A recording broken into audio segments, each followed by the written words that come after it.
everyone. I am Octavia, they them pronouns please, and this is my co-host, the Weasel.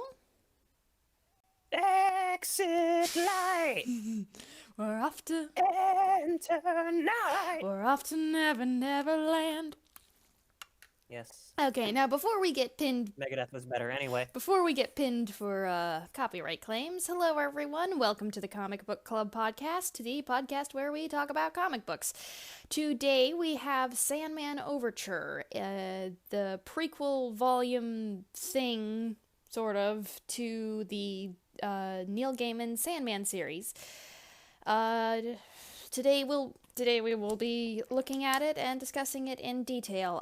We'll have a spoiler-free section where we just give our general opinions and recommendations, and then we'll get into a spoilery-rific section where we'll just tear it to pieces, with no regards to spoilers.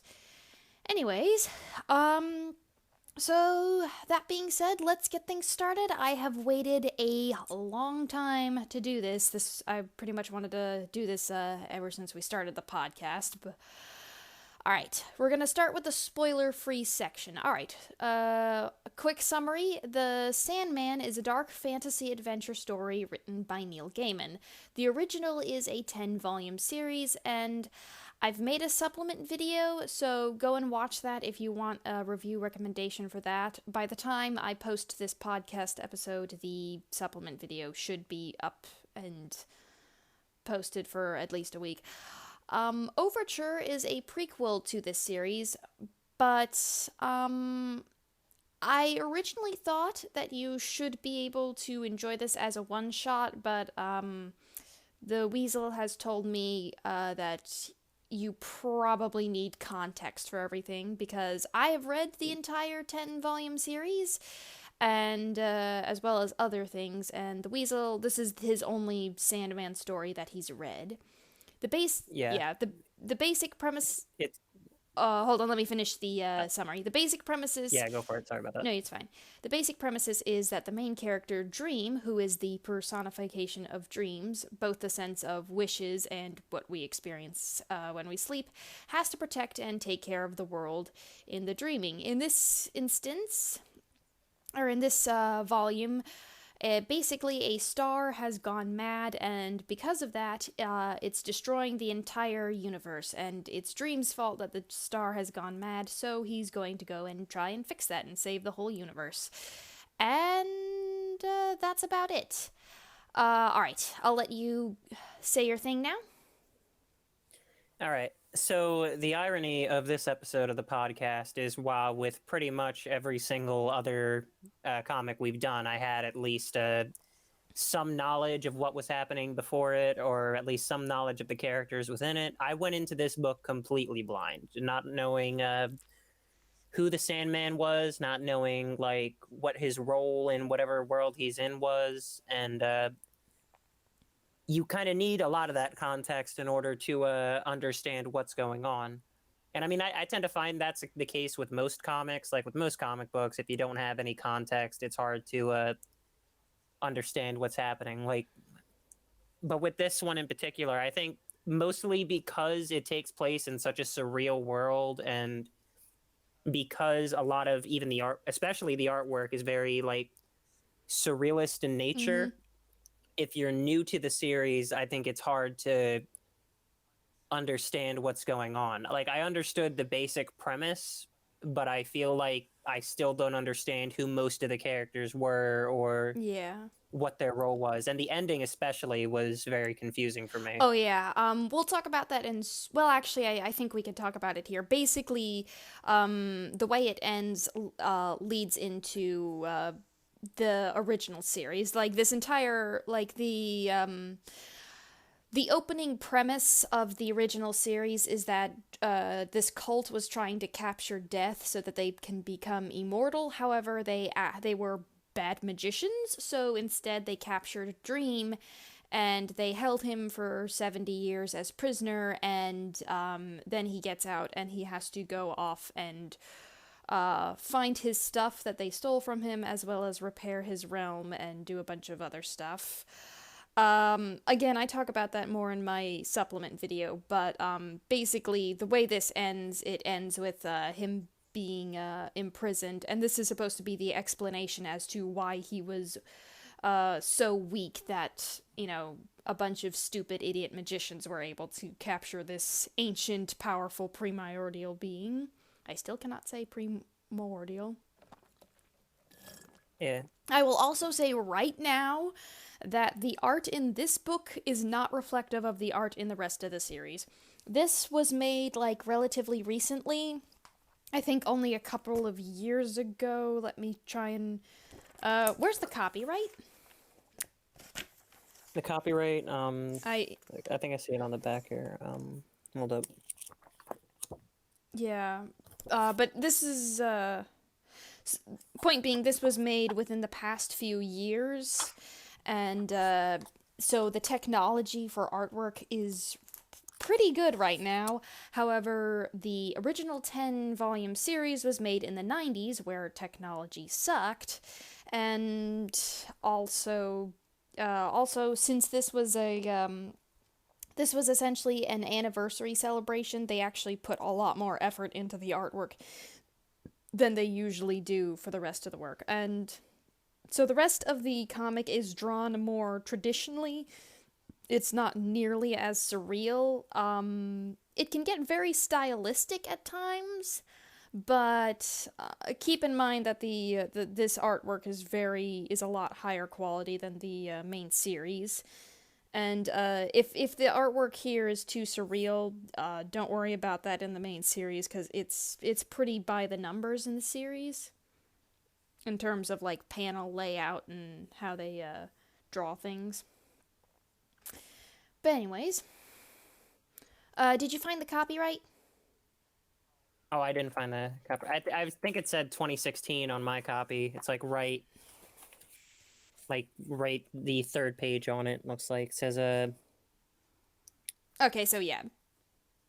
Yeah, it says a description: Burbank, California, DC Comics, 2016. Okay, yeah. So this was made. Yeah, so we have two different copies of the book. So yeah, so yeah. Right. And I think gives you a pretty good idea of what we're looking at. How we got into it.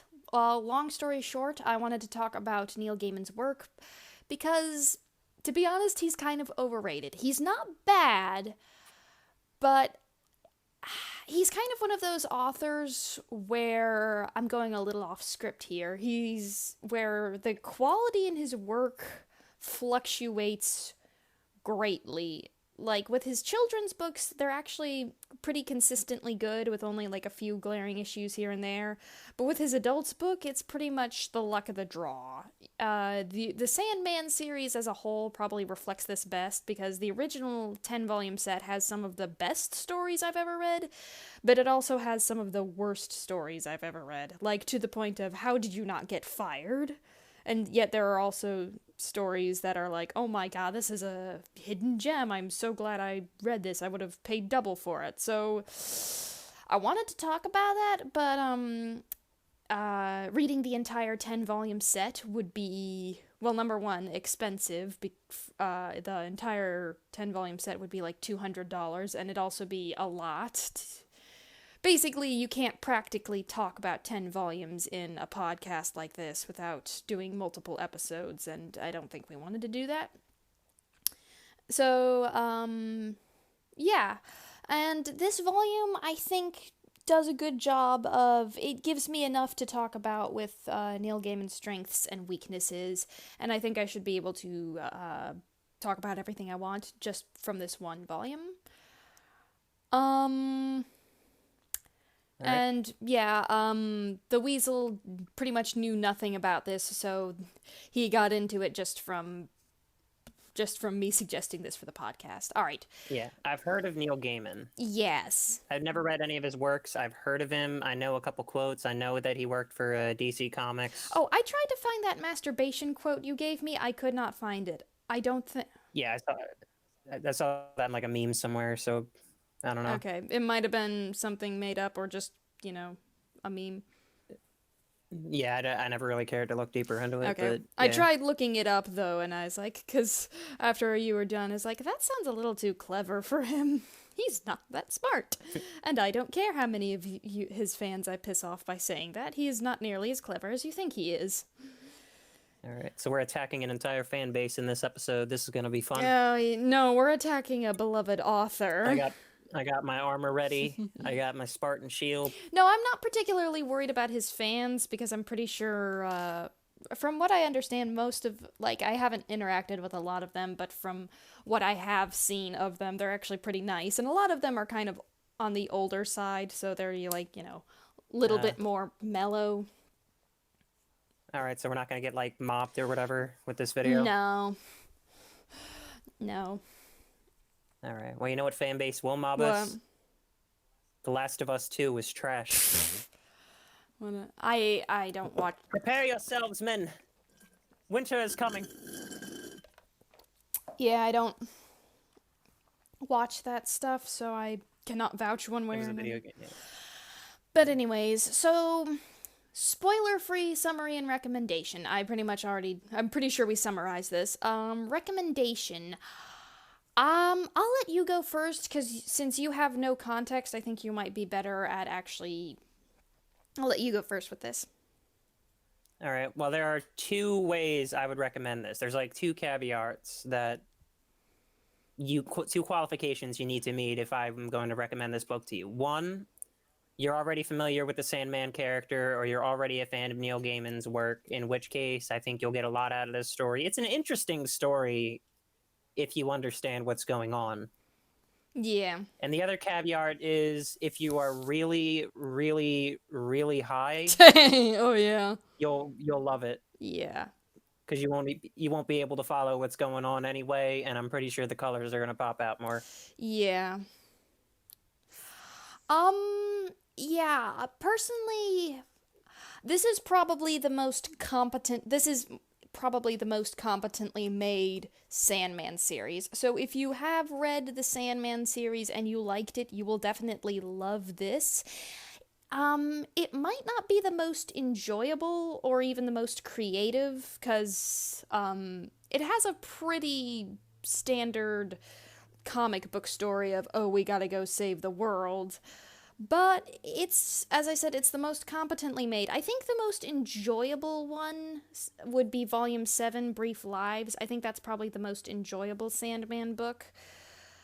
But, yeah, apparently it requires more context than I thought it did to enjoy it fully. You still enjoyed it, though, for what it is, though, right? I got some enjoyment out of it, okay. Yeah. Well, in that case, I would say probably read Sandman Volumes 1, 4, and 7, and then read this. Those should give you plenty of context to understand this. And I know some people are going to be saying in the comments, oh, why are you leaving out, Volumes 3, 2, and yada, yada, yada. Those are all either filler or very bad. Again, I have a supplement video, so if you want more detail than that. But Volume 3 is filler, Volume 2 is just awful. And, yeah, Volumes 1, 4, and 7, go read those. Those are all really good, definitely worth your money. And then read this, because that'll give you context. And, yeah, I think once you have context for everything that's going on, this is a fantastic read. It's gorgeous, it's trippy, it's, I found it easy to follow, but as I already knew what to expect and what was going on, so, And I think that pretty much summarizes the spoiler-free section, the recommendations and the summary. That's our verdict. Probably read something Sandman related before you read this, and once you have that, you're set to go, and you're in for a really, really fun ride. We are now going to enter the spoilery section. And,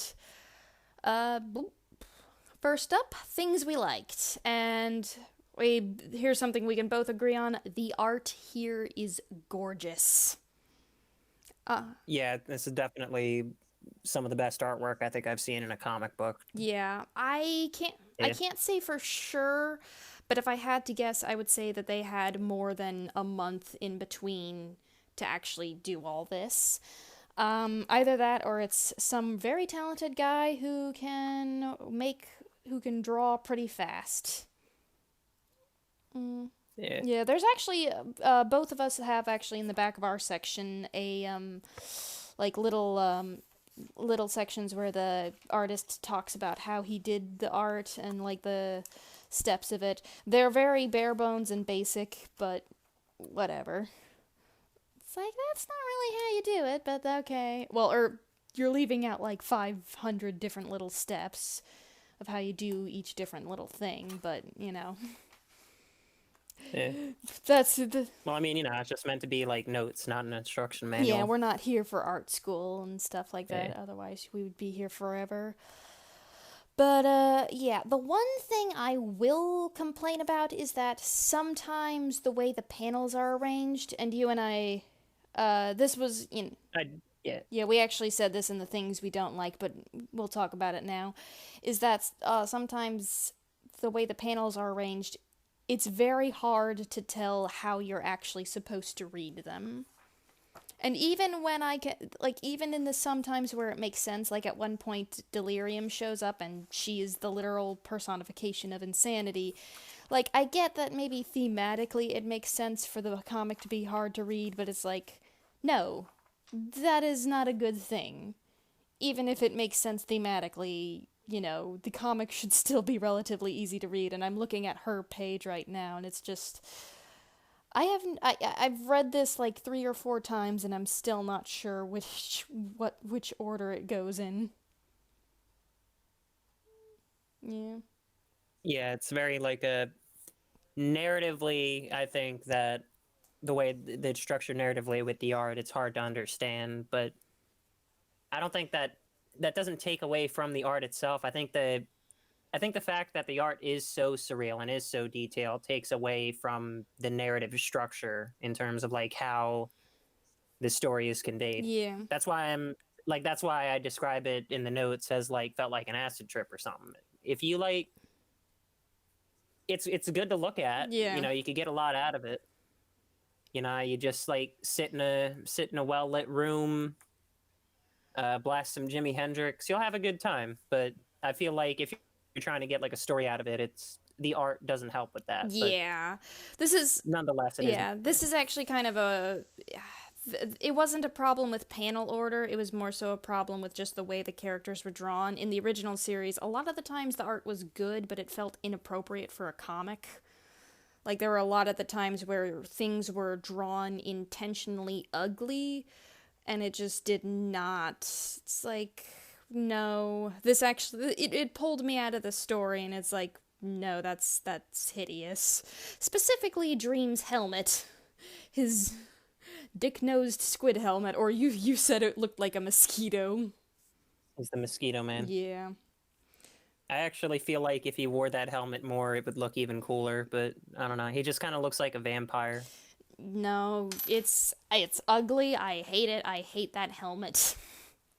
I love it. Because I feel like it adds to the surrealist nature of It it. does not fit him as a character. Like, Dream himself is generally a pretty mild-mannered character. Like, he's only dangerous when you get him angry, and it takes a lot to get him angry. Like, to the point I feel like the point where there are many times where he has every right to get angry and does not, and just kind of lets himself be a doormat, and it's like, no, don't give him a scary, ugly mosquito mask thing.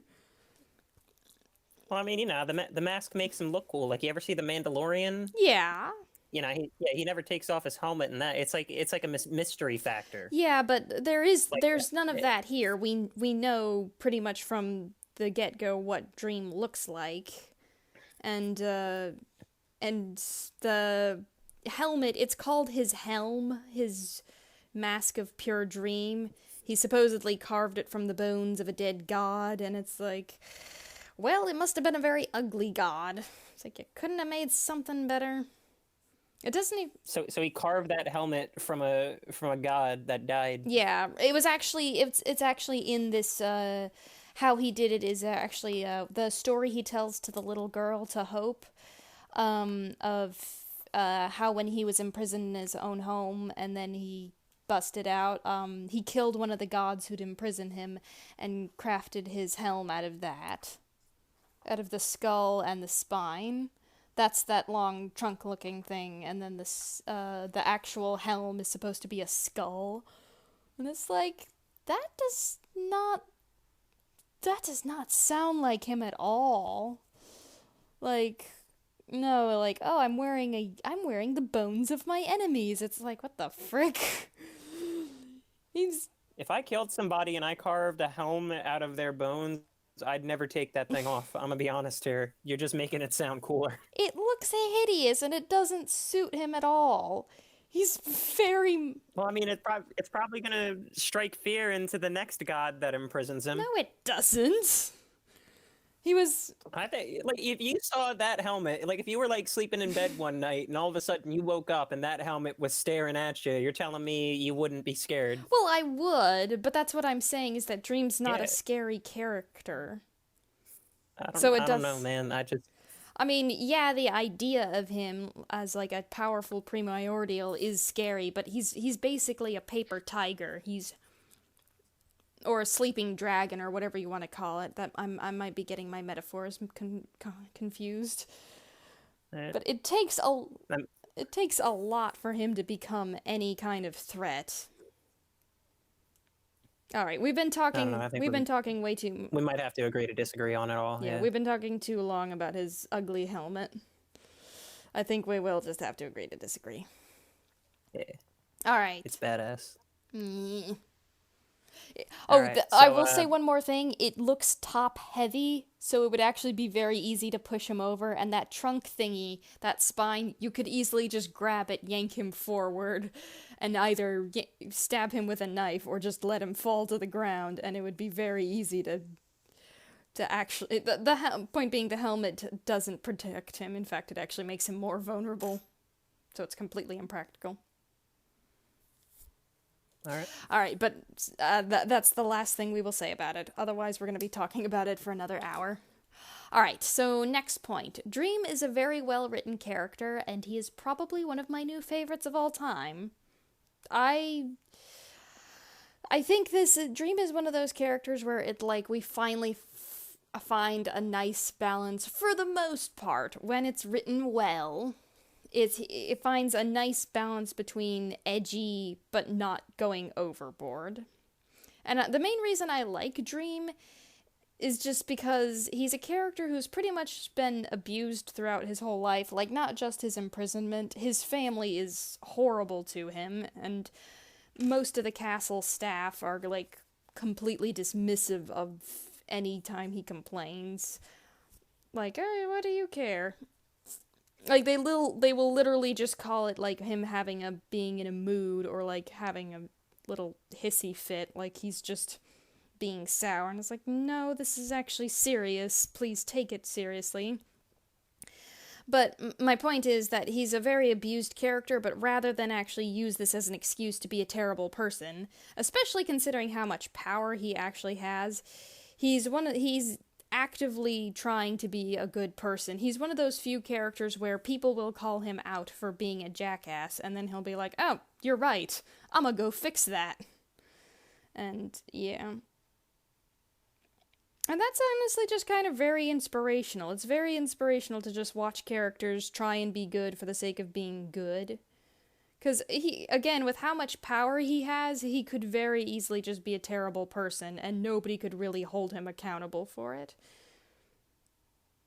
And both in real life and in comics, you kind of run into this situation where people say, like, oh, well, I was bullied, or I was, taken advantage of. That gives me the right to be a terrible person and a jackass to the rest of you. And it's like, no, it does not. That just makes you a terrible person. But Dream is not like that. Dream is very sweet, and as we said in our discussion about the helmet, he's very mild-mannered, and he's just, I love him, and I want good things to happen to him. And honestly, yeah. Alright, I'll let you talk now. Yeah, so again, this also has to do with the fact that I went into the story completely blind. I felt like I kind of understood what the characters' motivations were reading this, but it took me a while to get there. For the most part, I just didn't understand who this character was, and I don't think that it helped that he also had all those multiple uh, other hymns showing up. It just kind of felt like it felt like starting like a movie trilogy at the third movie for me reading this, I think. Yeah. Like I'm supposed to have more context on who all these characters are as opposed to Yeah. maybe if I started with the volumes you mentioned first, I'd have a better understanding of who this character is. Yeah. I didn't dislike the character. I thought that he was just fine.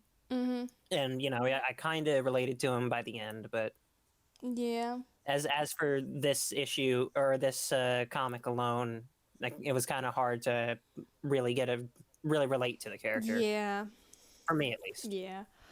I suppose the main thing is, it's kind of like, remember how when we were doing the Daredevil thing, we said that we felt like there were supposed to be a lot of moments where we're going, that's where that came from. This is kind of another instance of that, where it's like, I can't think of any specific examples aside from like, the helmet and the story he tells Hope. He tells her about how he made a world, at the end we learned of how his lover got sick of him and wanted to go somewhere else, and so he made her a whole world for her to just do whatever she wanted in, and that shows up in Volume 5 of the original series. Unfortunately, Volume 5 is just one big filler arc where frick all happens. We have this... All right. So, yeah. So there are a couple of those, and it is just... And honestly, for fans who are coming back to this, some of the enjoyment is just seeing things we haven't seen before and have kind of wanted to see. Next point. You might disagree with me.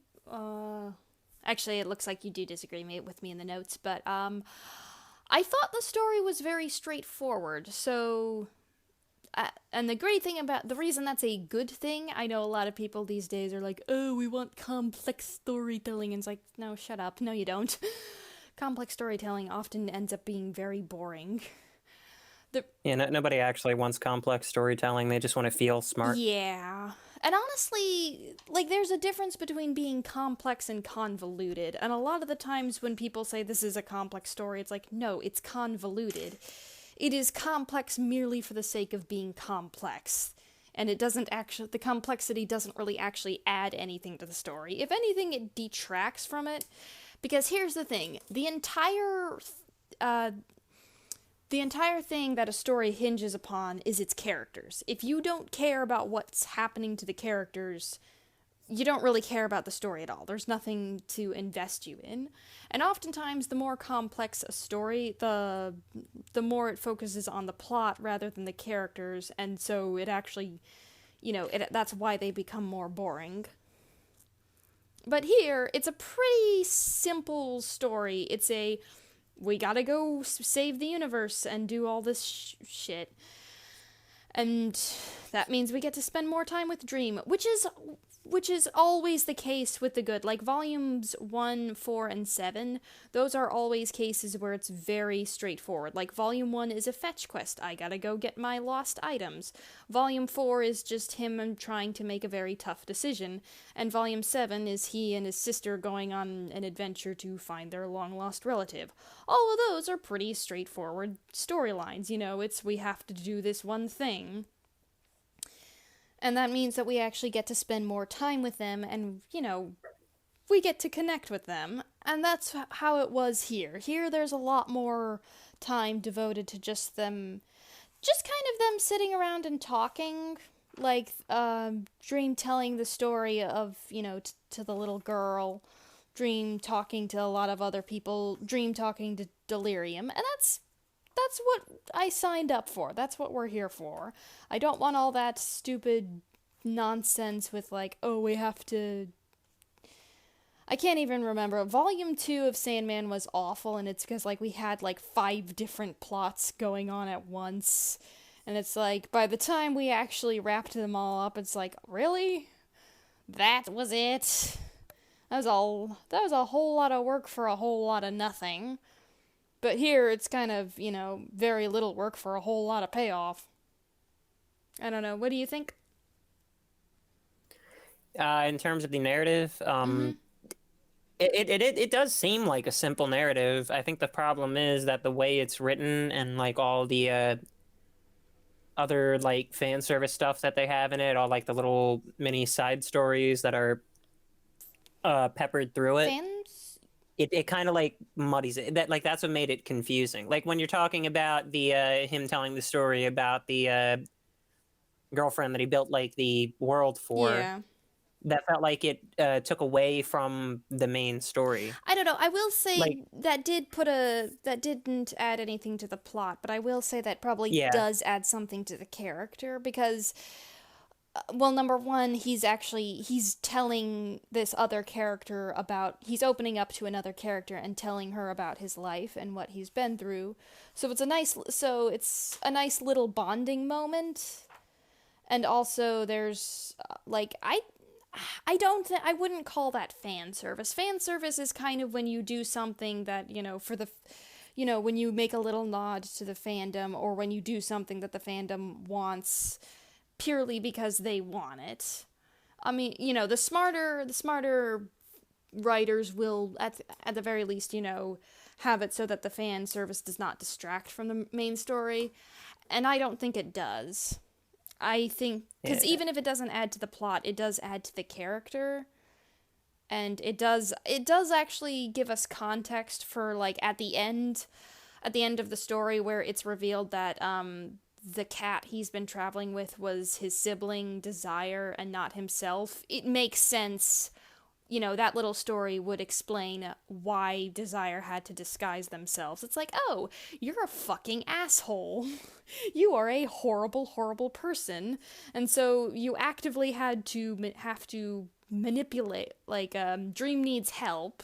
This is something that bothers me in the original series, and a little bit in this, is that Dream is constantly criticized for not asking for help, but most of the time when we actually see him asking for help, or when it's just very obvious that he needs help, the other characters basically do nothing. It's like, they keep saying, ask for help and I'll give it to you, but really what they mean is, I don't want you to need help.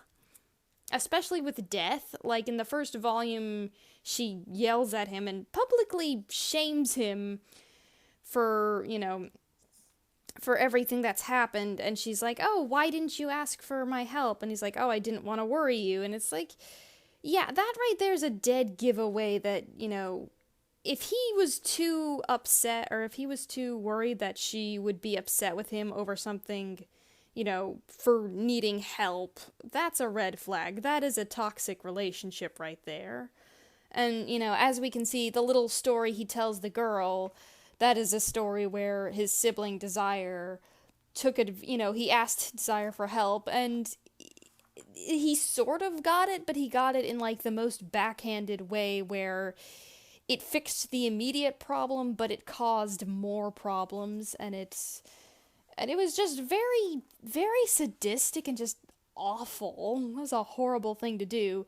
So it provides context as to why, in this current story, Desire would have to disguise themselves to help their sibling because, oh yeah, you're, like, at the end when this is revealed, he's like, or they're like, oh yeah, I'd already tried this like 3 times, but he was too prideful. And it's like, that's not pride, you idiot. He doesn't trust you, and he has every right not to trust you.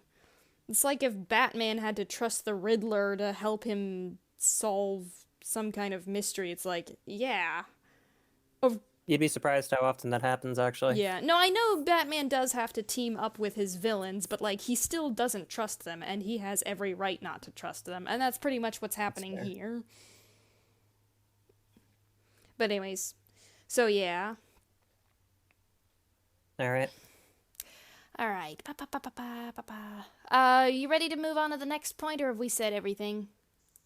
I mean, I want to talk about this one last point here that I wrote. I like the Green Lantern reference in it. Is this story connected to like the DC comics at Oh all, yes, yes, or? yes, yes, yes. Not very heavily. Like it is for the most part kind of a story that exists by itself.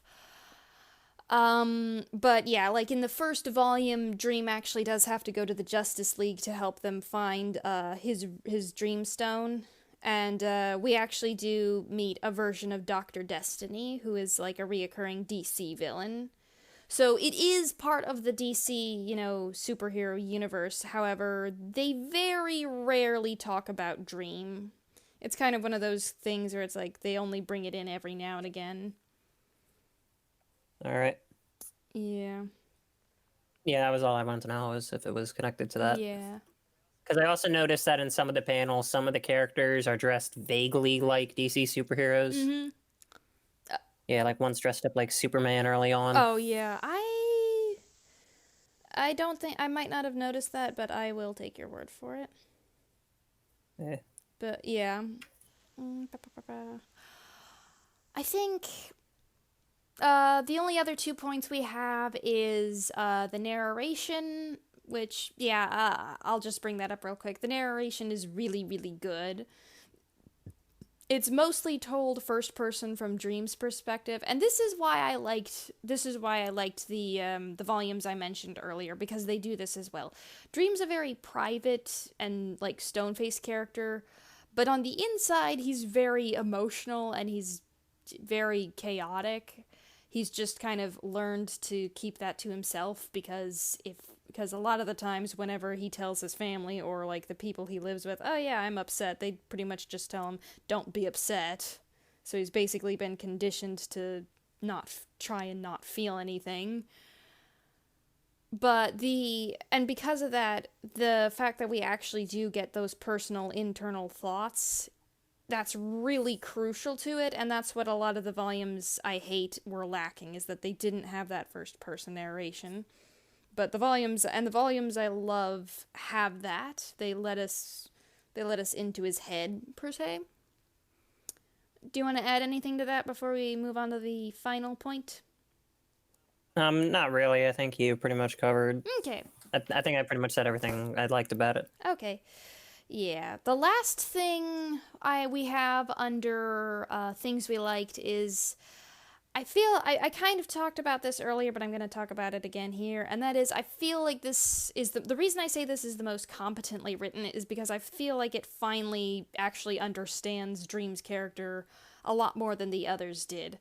Like in the others, I already said that, Dream is often criticized for not asking for help, despite the fact that he has, it's very considering how people treat him when he does need help, it's actually very reasonable for him to not ask for help. Because every other time, it's just led to people abusing him and taking advantage of him, or just shaming him and telling him, fix it yourself. This volume understands that more than any of the others. This volume actually understands that, yeah, Dream's a pretty good person, he's just living in a very fucked up situation. It still does bother me that, like, I would like to acknowledge a little bit more how abusive some of his family members are. I would like us to talk about that a little bit more, and I would love to see them finally get their comeuppance. Like, if you've seen some of the other things Desire has done, like, here's to give you, I know Desire is a pretty terrible person in this volume, but here's a lovely thing to tell you. In the original series, Desire actually basically raped a sleeping woman to get her pregnant, so that basically the baby would become this dream vortex, which is a very dangerous creature and, has to be killed, otherwise bad things happen. And the reason they did this was because they wanted Dream to kill the vortex, and there's this rule, for whatever reason, that if you kill family, basically you have to die, regardless of the circumstances of... Like, even if you killed out of self-defense, if you kill another family member, apparently you now have to get killed as punishment for it, which is stupid, but whatever. That is how terrible this person is. They raped a woman so that they could get their brother killed. Yeah. And even if Dream was a terrible person, I mean, first of all, there is no excuse under which rape is okay, so yeah, there's that. And even if Dream was a terrible person and needed to die, he's still a person who a lot of people, who pretty much the entire universe depend upon. Because, like, when he gets imprisoned and he can't do his job, that creates a lot of problems for the entire universe. So, you're pretty much screwing everyone over. That is how terrible this person is. And yet, he's still, and a lot of the other volumes, like, those are the kinds of people he's surrounded by, and yet he's still criticized for, like, basically for having trust issues, and it's like, no, this is not his fault. Yes, it's something he should work on, but it's not something where you should just treat it like... You don't just treat it the same way you treat it like having impatience. This is something a lot more complex. He basically has complex PTSD, and I would argue he also probably has implied anorexia. I say implied because it's never stated, but he's continuously described as being grotesquely thin, and throughout the entire series, we only see him eat twice. The first time is when he gets out of his imprisonment and he basically gorges himself because he hasn't eaten for 70 years. And then the second time is volume 7, where he eats a omelet and a salad. That is the only time we ever see him eat throughout the entire thing. And... sorry, I had to take a drink there. So, yeah. Here it seems to actually understand that none of that's Dream's fault. I still kind of wish we had bashed the other characters a little bit more for how they treat him, but I you know what, at this point I'll take what I can get. Alrighty. Anything to add before we move on to things we don't like? Nah, I think we can move on. Yeah, okay. Alrighty. Yeah, I'm fine. Yeah. Okay. Oh, sorry. Someone coming to check on you? No, I mean, you said, yeah, I'm all right, and it sounded from... Oh, no, sorry, I thought you were asking me if I was okay, and I said, yeah, I'm all right. Oh, so. I meant to ask, are you all right with moving on? Yeah, I'm all right with moving on. Okay. All right, so, and now we get to things we didn't like. Point number 1. Why the fuck did you make me look at a dick, Gaiman? Get a boyfriend already. I know he has a wife. She can get a boyfriend too. I just had to get that off of my chest. The comic makes you look at a penis for several panels, and it's stupid. Okay, you look like you want to say something. I will defend this man's dick drawing. No. If this, like, it's this, he can, I believe this man can draw as many dicks as he wants, because if I could make a living, I am a straight man. If I could make a living drawing dicks, I would draw 100 dicks a day. I would do nothing but draw dicks just so I can get money from it. No, it's not even a well-drawn dick. He has no pubic hair and no foreskin, which makes no sense with what he is.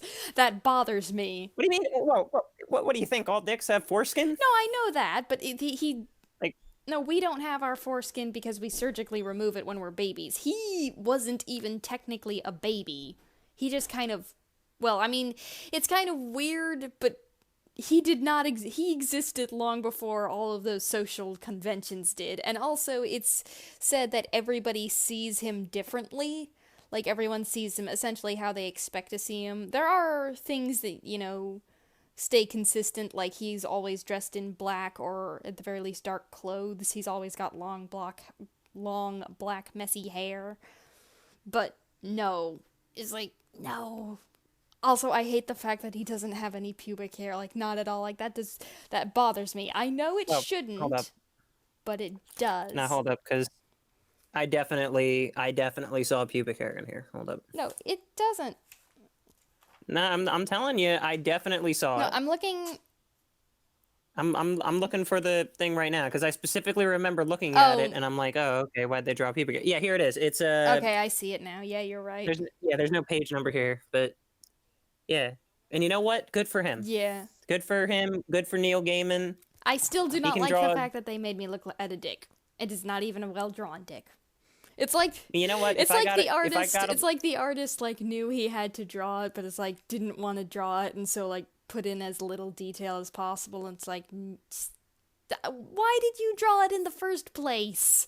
Don't make me look at exactly. a If you're dick. gonna draw, I don't want to look you're at a gonna draw a dick. dick, you go all the way with drawing a dick. You make it the most detailed dick you ever drew. No, don't draw it at You all. gotta you gotta you gotta you gotta make it look like it's in No, 3D. You know. no, I'm I would polysexual and I pay. have a huge crush on Dream, and even I didn't want to see that. It's gross.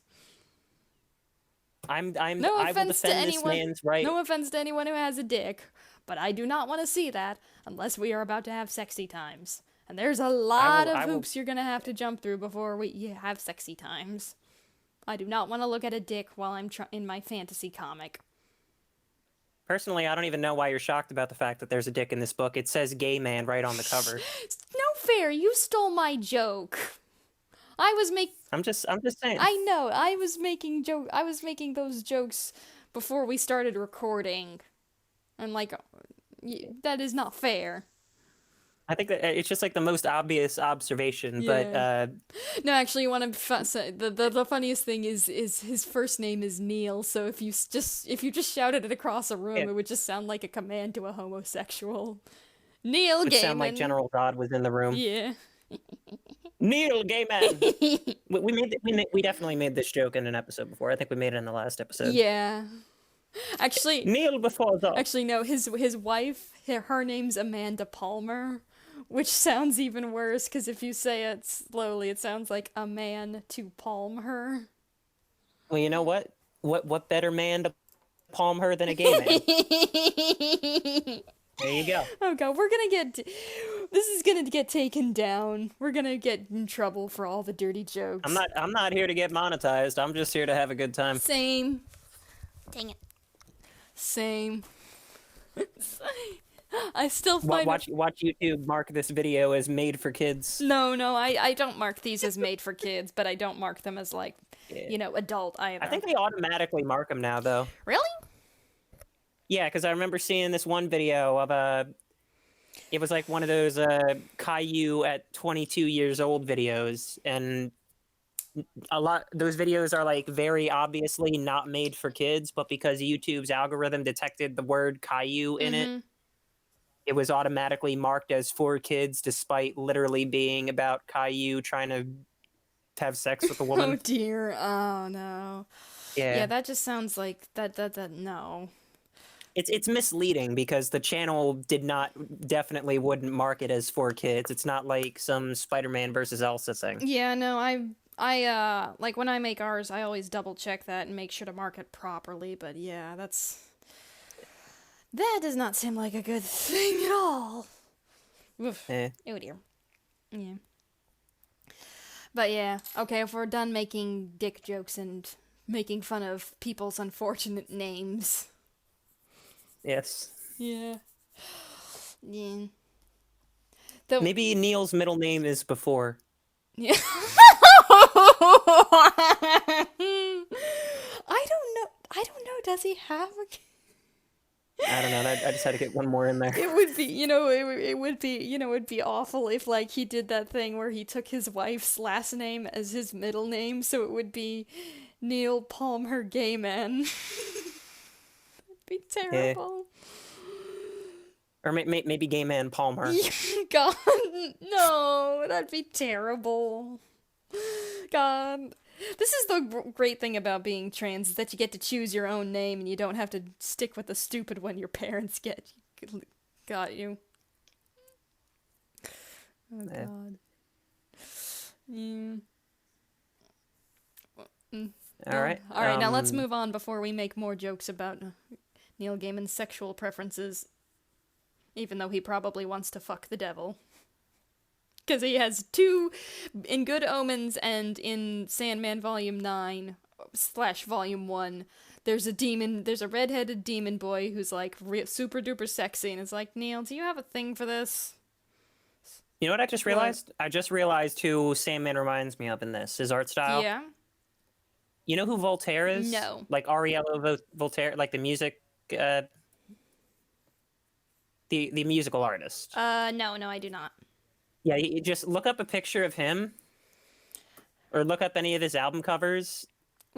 He almost looks like him. What's the name again? Just look up Voltaire. Voltaire. I think there's 2 different types of Voltaires, but it's like... Yeah. I looked it up. I'm just getting like some old French classic up. Hold up. Text it to me later. We're getting we're getting Voltaire severely music. off topic, and we've probably spent the last 15 minutes making gay jokes. Yeah. Anyways, moving on. Oh, I lost my place. Okay, the second point was, we pretty much already talked about that, and that is the panel placement is weird, and you have to reread a few pages. The second point is, Dream's family is often abusive and neglectful of him, and this isn't always handled well. I'm pretty sure I talked about that enough already, didn't I? Yeah. Yeah, so just to recap, in the original series, and this is something I will warn you about in the original series, there's a lot of abuse, especially for Dream, and oftentimes it kind of feels gratuitous, and but the worst part is a lot of the times it's not even acknowledged as abuse. The worst case of this is actually with Death. Like with Desire, at the very least, the narrative acknowledges that Desire's a terrible person, but with his sister Death, she's supposed to be characterized as like this spunky, supportive older sister, but in reality she's just terrible. Like, she never helps him, even though she says she will. Like, in this volume, you know, there's that scene where he gets imprisoned in his own castle, and he calls upon all his siblings, including Death, and she doesn't show up. So it's like, well, of course he didn't call you again. He had no reason to believe you'd actually frickin' help him. And yet she criticizes him for that. Like, in Volume 4, she shows up because he calls her for help, and he's like, I need help making this decision. And she's like, I don't know, figure it out yourself. It's like, yeah, you're terrible. But, yeah, so I will warn you, if you have any kind of, like, triggers for that, or if you just don't like that, you might want to be very careful with it.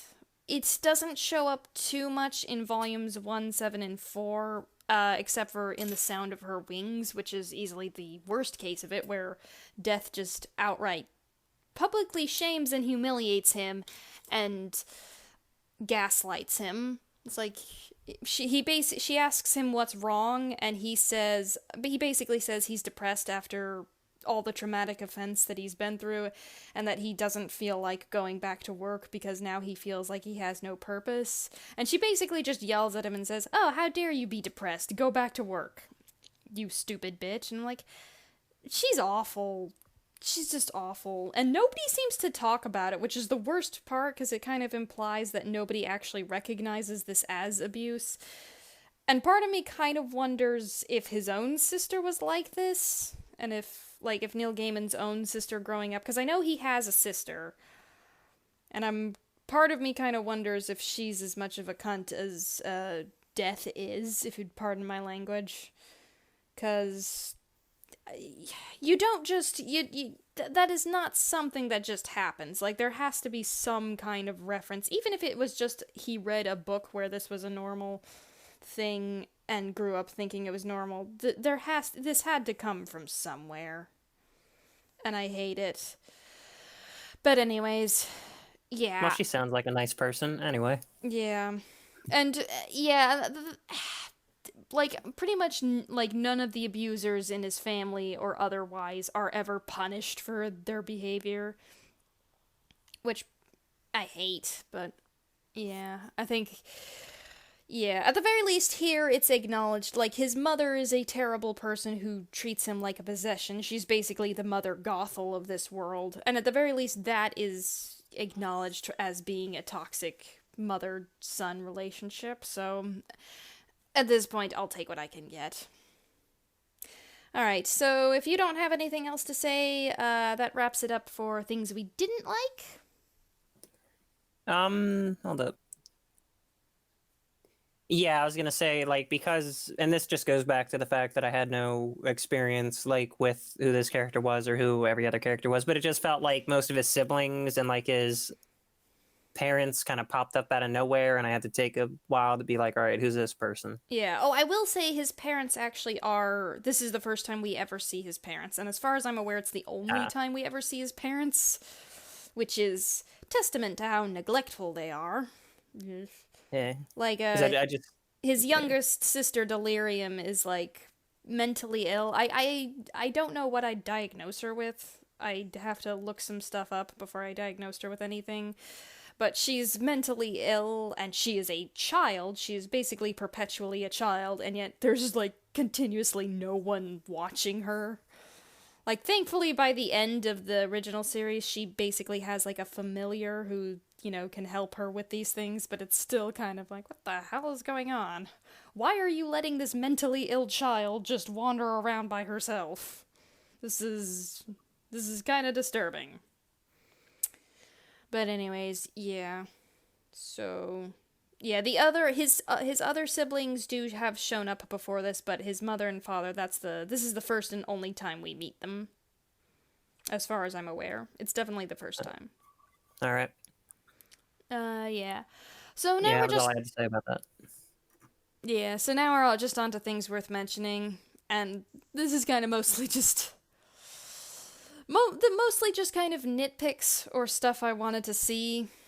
And the first point I have is Matthew and Dream should have gotten together in the original series. Matthew is basically, for lack of a better term, Dream's familiar. He's basically his raven. He used to be a human, but now he's a raven, and he's basically Dream's familiar. And it's like, you know what? For all the bullshit romance that happened in the original series, Matthew and Dream should have gotten together. That would have made far more sense than any of the other romances we actually got. Yeah. Warning, Neil Gaiman is shit at writing romance. He cannot write it to save his life. I have never once seen him properly write a healthy romance, which is All right, weird. so I have a question. I'm sorry. Yep, go ahead. So you were so seeing a dick in a comic book is disturbing, but seeing a man have relations with a raven, with like a bird. No. I would All right, have. yeah, again, I'm just confused on who. Okay. Yeah. Matthew is, for all intents and purposes, human. Like, the only way he's a raven is in the way he looks. He used to be a human, and he is, for all intents and purposes, still a human. If I were writing that, and Dream appears to everybody differently, so let me make this very clear. I am not in any way condoning or supporting bestiality. That is not at all what I'm doing. But what I'm saying is that Matthew and Dream's relationship, like, it doesn't have to be a sexual one, but, you know, Matthew and Dream's relationship is much more intimate and much more loving and healthy than any other relationship he has. Mostly, like, if I were to write Matthew and Dream getting together, I would either write it so that Matthew can shapeshift between raven form and human form, or I would have it so that Dream can shapeshift between bird form and human form. Because it's established and continuously stated that Dream appears to everyone differently. Like, you know, there's, at one point, he appears to a cat, you know, as a cat, and he supposedly, he, like, basically appears to birds as a bird, and so on and so forth. Heck, even in this volume, he appears as a flower to these sentient flower creatures, So, yeah, I am in no way condoning bestiality. I am just pointing out basically I'm pointing out that the romance in Sandman is completely trash, and that if you were going to put two people together, those were the two people you should have put together, because that would have at the very least made sense. Also, there's another volume called Dream Hunters, where basically a kitsune or a fox spirit or whatever you want to call her, basically a fox spirit gets together with a monk, but she does the whole, she shapeshifts to bang the monk, essentially. So There's a lot of furry shit in these comics. No, it's not furry at all. She becomes fully human to have sex with the monk. I don't know. But it still does not make, like, they have two conversations with each other, the monk and the fox. They have two conversations, and in the first one, she's trying to trick him out of his house and home. So it's like, seriously, she's not in love, she's just lusting after this man. It would make more sense if she was trying to atone for trying to be a bitch to him. Anyways. My second point is pretty much just a nitpick. During the event that causes this is that a dream vortex happens, and the dream vortex, it's this creature that's never really explained, but basically, the dream vortex absorbs everybody else's dream into theirs, and apparently if the dream vortex is not killed, they will absorb everything and essentially destroy the universe. I don't know how that happens or what, but those are the rules. This is kind of one of those instances where the author is intentionally leaving things vague so that they can basically do whatever they want with it, which, yeah, I don't have anything against it, but sometimes it gets a little ridiculous. This is not one of those times, but I do not like it when authors do that, because it's very transparent. But point being is, in the original event, the reason that the whole comic starts is a dream vortex shows up, and for a while, Dream can't kill it because he's become attached. He doesn't want to kill an innocent person. And then his siblings' death and destruction show up, and they're kind of like, they do that, they basically start shaming him while he's having a panic attack, and it's like, I don't want to kill the pretty cat lady, and it's like, you gotta kill the pretty cat lady. Do your job, you stupid bitch. Come on, you have to kill her. And he's like, nope, I don't want to. And eventually he does, but because he let things get out of hand, he has to now kill an entire planet. And he's supposed to kill a star as well, but he doesn't, because he's like, no, I've killed enough things for today, I'm not going to kill the star. And apparently because he didn't kill that star, now, 1,000 years later, or like several million or however many years later, that star has gone mad and is now destroying the universe for unspecified reasons. And my point here is, death and destruction were right there with him, and they didn't kill the vortex themselves. Doesn't that mean that they're, like, partly responsible for it? Like, they know about the problem. They have the power to stop it. In fact, they're far more qualified, both mentally and physically, to take care of the problem rather than Dream, and yet they do nothing. It's just another instances of characters being a jackass and it just kind of being brushed aside, and I hate it, and I just have to mention it and get it out of my system. Alright. Yeah. The third point is actually probably something everybody will like to hear, or most people like to hear. In 2022, and currently, for those of you who didn't check the description or are listening to this years later, currently we are recording this on February the 23rd, 2021. It's January. It's January? Oh, oops, sorry. I read that wrong. Currently it is January 23rd, 2021, so that's the date, and in about a year, I don't know the exact date, but next year in 2022, there's going to be a Sandman Netflix series. I literally don't know anything else about it, other than that it exists. I think I read on Twitter Neil Gaiman said he'd be the showrunner of this, and I think I read somewhere else that they were going to be changing stuff, like it wasn't going to be a completely faithful adaptation, which I am going to pray that actually means that they're going to fix a lot of the problems that the original series had, because believe me, the original series had a lot of problems. It had a lot of good stuff. I love it. I know why. I understand why other people love it, but it is not nearly the masterpiece that everyone thinks it is. And so I'm hoping they'll fix a lot of things. But yeah, on Netflix there will be a Sandman series, and I hope it goes well. All I right. Yeah, you actually I was thinking you want to watch it and like maybe do a podcast about it, or just maybe just watch it together and talk about it privately. I don't. Yeah, we could do a podcast on it. Yeah. Yeah, Okay. but I do know one thing about the Sandman Netflix series though. Uh oh dear, what is it? I It's not going to be as good as Daredevil. Oh. It- Yeah, I Yep. believe that. It would have to Yeah. be, yeah. I mean, it would have to be, they would have to make some seriously stupid, incompetent, like, how the hell did you even make it out of high school writer mistakes in order for it to be worse than the original. But I don't know if they're actually going to make it better. My expectations now are that it will be as good as the original series, maybe a little bit more enjoyable, and that maybe we might get a few more cute moments with some of the characters. That is those are really my only hopes right now. Oh, and I hope that there's a single issue where John Constantine is like basically a guest star for that issue.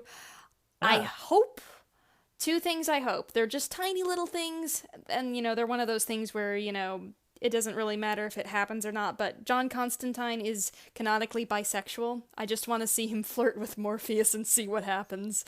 That would be very entertaining and just very cute. I want to see him flirt with Morpheus. Or, yep. Dream, sorry. And the second All thing right. is, they said one of the big things that I do remember them saying on, I think, Twitter again.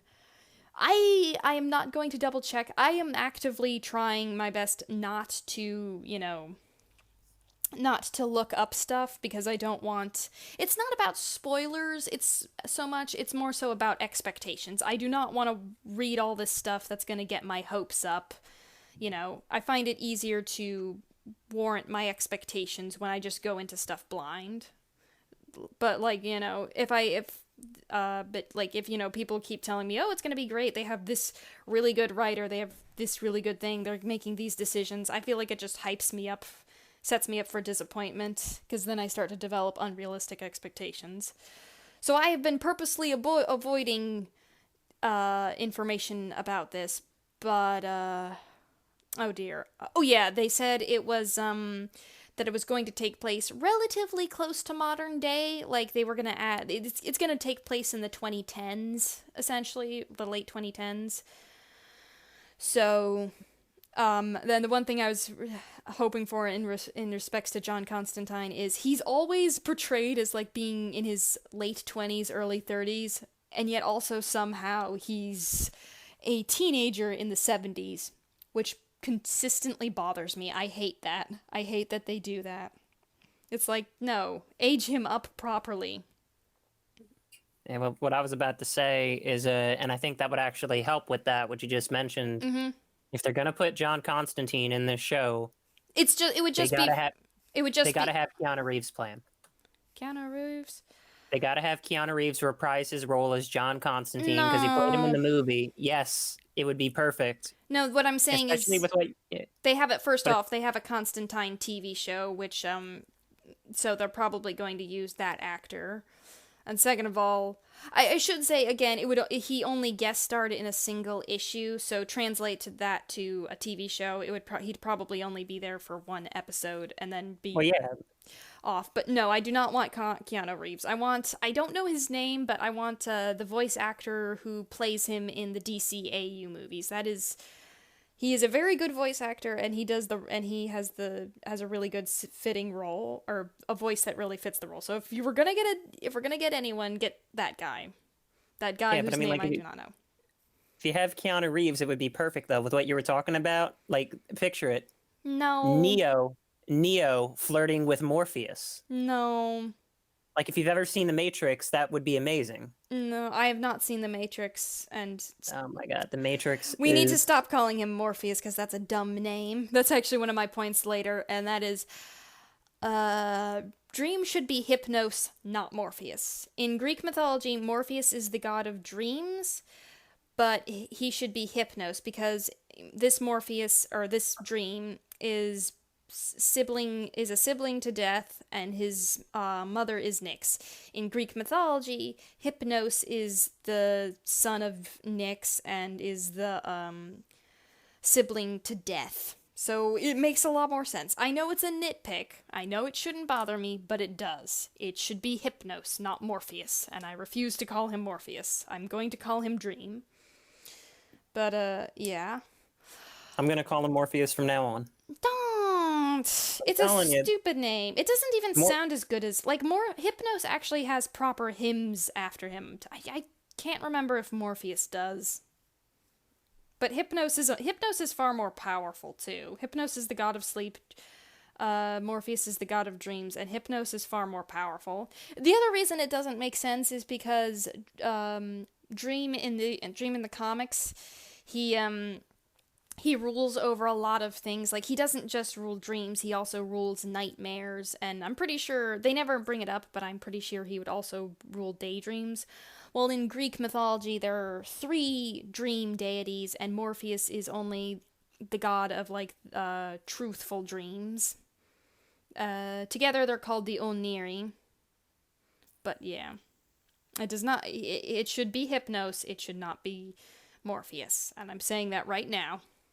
The weird thing is that his realm has the gates of horns and ivory, which is something pretty obscure in Greek mythology, that Morpheus does live in a realm, and the realm has the gates of horn and ivory. So it's like, if Neil Gaiman knew that, he had to have known about Hypnos. And I do not know why he made that decision. But anyways. So yeah. Do not call him Morpheus. So yeah, as I said, I don't really know much else about back to the TV show, because we keep going off topic in this podcast, I've noticed. It'll be out on Netflix in 2022. I really don't know anything else about it, aside from the stuff I've mentioned. I don't even know if it's going to be live action or animated. I'm praying it's going to be 2D animated, but knowing Neil Gaiman, he's going to go about this in the stupidest, most convoluted way possible, and he's going to try and do it live action, and it's going to look hideous. Because I know that because he tried to do Good Omens in live action, and it looked hideous. And yeah, no. And I know American Gods was a novel from him, and it got turned into a TV show. I did not like American Gods the novel. I do not watch the TV show, but I know it's in live action. So, knowing him, he's going to do the stupid decision and make it in live action. Prepare for nightmare fuel. Because that's how the CGI is going to look. But anyways, moving on, and the last point is just kind of another thing I should mention, and that is, they do have an Audible adaptation, like basically a radio play, which, for those of you who don't know, a radio play is basically an audiobook, but they add music and sound effects and stuff. Good audiobook, or good audio...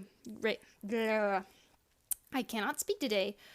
Good radio plays. They're also called audio dramas. Some people have started to call them podcast, but I don't really think that's a good name for them, because they are actually written. They have scripts and everything. The really good kind really don't have any narration. They just let the story they just let the dialogue and the sound effects and the music tell the story. But this one does have narration. It's available on Audible. Unfortunately, they only have the first 3 volumes, and volumes 2 and 3 volume 2 is bad, volume 3 is just filler, but volume 3, the first volume is pretty good, so, take from it what you will. If it sounds like something you'd like, go ahead and enjoy it. If not, you're not missing anything. There's no changes made. It's basically just it's basically just the first 3 volumes, but someone reading it to you instead of you having to read it. So, yeah. And I think that came out in like March of last year. So, it's pretty recent. Anyways, that's the last of our points. Do you have anything else to say? The only thing that I have to add is one image. Hold on, I'm not looking. Well, I mean, no, it's not on the camera. Just Oh. I'm gonna say it. It's a yeah. All right. Okay. So, Dream Mm-hmm. having sex with Matthew in the mosquito helmet. I'm just imagining a tiny bird version of Dream. Yes, I, in the mosquito helmet. uh, it's his helm, which is a stupid. Yes, his helm. It's like basically supposed to be his the equivalent of a royal crown, but it looks so hideous. I hate it. It's the No. best. I think he should wear it all the time, and I think that For your Keanu Reeves should hit birthday, on him. If you bought me that helm for my birthday, that would be the best thing ever. I'd wear that every single day to work. I have something else better for your birthday planned. I'm actually Okay. working on it right now. I'm trying to make a very large blanket. I'm not sure. I think I might have overestimated how long this is going to take, so it might turn into a Christmas present, but yeah, I've got something else better for your plan, but I'll tell you what I will do. I will send you I will make you custom art of Dream and Matthew having sex, both of them wearing little mosquito helmets as birds. And I will mail that to you, and I will make it like very large so you can hang it up on your wall as a poster. I just want that helmet. I don't know. I've seen. No, I mean, like if you make the helmet as large as you can, like make them birds wearing human-sized helmets. I have seen some cosplayers try to make a version of his helmet in real life, but it just turns out it just looks bad. It looks like a cheap dollar store. I mean, to be fair, that's something that's very hard to do, but it still just ends up looking like a cheap dollar store helmet, and it's like, no, it looks even worse. But I will keep that in mind. All right. All right. But anyways, that's pretty much all of our points. I am Octavia. This is my co-host, the Weasel, and have a lovely evening. All right. Keanu Reeves is best Constantine. No. All right.